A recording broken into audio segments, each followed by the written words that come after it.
Okay, so it is official. A'ja Wilson is Time's Athlete of the Year. Okay, and so I thought that this was a really interesting article, so I just wanted to share with you guys some of my favorite things that I'm just now learning about A'ja Wilson. It starts off talking about some of her achievements. So having a scoring title, having her second scoring title at that. She hit 5,000 points and became the fastest player in WNBA history to do so. Decent Offensive Player of the Year, and having 3 of those, her 4th MVP, 2nd Finals MVP, her 3rd championship, and just all the records she's breaking with this historic season so far. And she was just basically saying, I've got everything. I don't really talk that much shit. Like, I just let my game do it. But, you know, I kind of had a stun on them because people aren't doing it like me, basically. And then this section, she talks about her parade outfit. So the front of her black t-shirt paid homage to Michael Jordan, mimicking the design he wore to the parade, celebrating his own 3rd championship in 1993. The back said, regression year, a play on Something Sports podcaster writer Mark Gunn was posted on social media. When the A'ja struggled earlier in the season, the A'ja Wilson regression was something I didn't expect to see this season. Damn, that's crazy to say.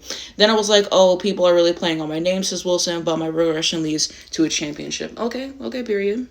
And then on October 8th, they kind of like walked it back and was just like, oh, she could be the GOAT. And it's just like, okay, like, I know that ain't who I think it is that you say no. Like, so yeah, she's like, I had to be petty about that one. So I understand that. And right here, you know, kind of just talks about how they had to come back and ultimately win the games, their 16 final regular season games, and saying like, sometimes, you know, you just got to get knocked down, you got to get back up and everything. And, you know, you got to do the work, basically. People have been talking about this part a lot as well, and it says her rocket ship run comes at an opportune time. In 2024, Caitlin Clark's rookie season helped the WNBA hit milestone TV and attendance figures, but Clark's emergence created a toxic, racially divisive narrative that she was almost singularly responsible for salvaging a league whose foundation had been built by a mostly black player base. That storyline bothered Wilson, who in 2024 earned her 3rd WMVP award and her 2nd Olympic gold medal in Paris, where she was named tournament MVP. It wasn't a hit at me because I'm going to do me regardless. She says, I'm going to win this MVP. I'll win a gold medal. You can't shake my resume.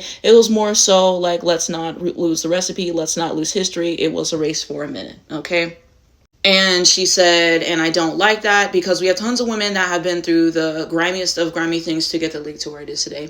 Yeah, that's 100% true. Definitely co-sign what she said there. And then continuing with that, it says the 2025 WNBA campaign provided a measure of vindication for many players. Despite Clark's missing most of the season with the injury, something Wilson, to be clear, did not cheer. Viewership for both the regular season and postseason was up 5 to 6% on a per game average across ESPN networks. Sometimes you need proof in the pudding, says Wilson.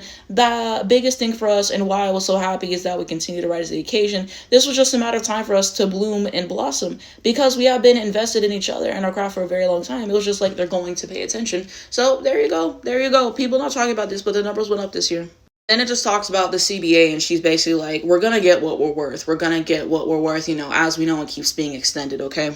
And then the next part, she kind of just talks about how she was introverted and all those things. And then this is kind of her talking about growing up, learning that she struggled with dyslexia and she got diagnosed with it, and then just embracing it, you know, kind of saying like the why not me mentality, going to a South Carolina camp. And so on here is basically just saying like we were, you know, anticipating his vision, you know, and everything. And, you know, it wasn't the best for A'ja at first, but, you know, as we know, A'ja's A'ja. This was a big part for me. It says, Borosko was out about one thing. Wilson was willing to work. He put her in a weighted vest for training sessions and made her dribble a 5-pound ball. A lot of times we would have silent car at home, says Wilson. My mom's just like, what's happening with my home? No one's eating dinner. But as she started to taste success, she brought in a travel team coach, Jerome Dickerson, would call on South Carolina football players to guard her in practice. I never had somebody that had that look, says Dickerson. No matter what you throw at me, Coach Dick, I'll be able to handle it. No matter what you put on my plate, I can eat. So yeah, this part really stood out to me. And then it's just saying she stayed the top high school recruit. She decided to play for South Carolina and Dawn Staley, as we know. And Staley gave Wilson a hard time for blending or playing down to the competition or failing to stand out. When Wilson and I went to meet for our second extended conversation, she says, it was so aggravating. I'm just like, lady, what do you mean? Do you not know who I am? I don't blend in anywhere. Then it says in one practice after Wilson failed to touch the ball during multiple possessions, Staley told her to stand on the side of the walk-ons. An assistant coach asked if Wilson could return. Staley said no, and Wilson told the assistant no problem. She'd had enough of Staley's antics anyhow. That was one of our biggest fights as Wilson because it was just like, no, I'm not going to let you win. At the same time, I was like, damn, I was blending. It says Staley's voice remains in Wilson's mind. I'm blending. She'll tell us stuff during the game. She only checks her phone at halftime for Staley's messages. You're blending the game clock, coach, tisk her. And then saying that she led South Carolina to the national championship, had a most outstanding player for the Final Four, and what she did for the school, and that now she has a statue as well. So that was something big for A'ja and the school, of course. And then it just talks about her getting drafted, how she won her first MVP, how they got to the finals, but they ended up losing to the Seattle Storm, I believe in 2020. And she said she felt like she let everyone down. It caused her to be depressed. She was anxious, and she had a panic attack. And, it was something that she was able to get help with therapy and all those other things. So yeah, it took a toll on her. And then this part was her talking about the 53-point loss that they had to the Minnesota Lynx during the regular season. This is like what ended up turning their season around. Like it was part of it. It was like the catalyst. But it was just saying like she tries to unpack it before she gets home. And, Bam was driving her ass. Like if she wanted to talk about it, she did. Most glaring to him, he told Wilson, was it seems like a fight. I was just like, this could be my least favorite thing that you've ever said to me, says Wilson. Okay. And she couldn't sleep, so she texted them, if today didn't piss you off or embarrass you, please don't bother coming to the arena tomorrow. And, she got a lot of positive feedback to that and everything, but it was just something that really bothered her, obviously. And then this is just explaining what I just said, and then it was just saying, like, oh, she could have cussed us out and everything, but it was basically firm, like, we got to get together type situation. So that was that. Then they turned their season around, as we know, okay? And, Becky Hammon was saying that she wanted them to take more charge of what they were doing, creating their own styling reports and all that other stuff, which was helpful for them as well. A'ja also came up with an accountability chart. Each player would set a goal in the game, and she was hers was supposed to be boxing out for rebounds basically, and she didn't do it twice in the game, and KB held her accountable for it. So it's good to hold teammates accountable like this. So this is a good idea.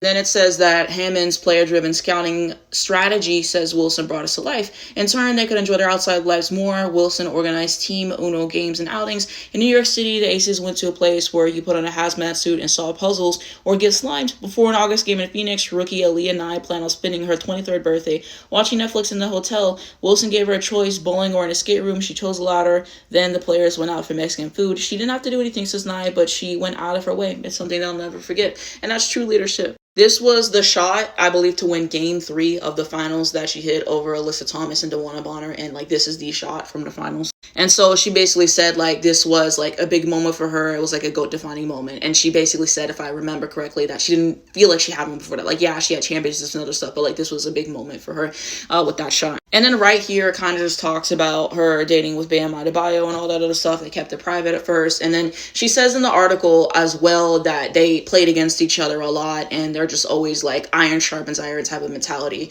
and wanting to get the best out of each other. So she talks about that. And we get on to her talking about her shoe, okay? She has the A1 with Nike, as we know. So she was the first black WNBA player with a new shoe since 2011, which is actually insane. When Adidas put out a Candace Parker model. Nike hadn't released a shoe for a black women's basketball player in more than 2 decades.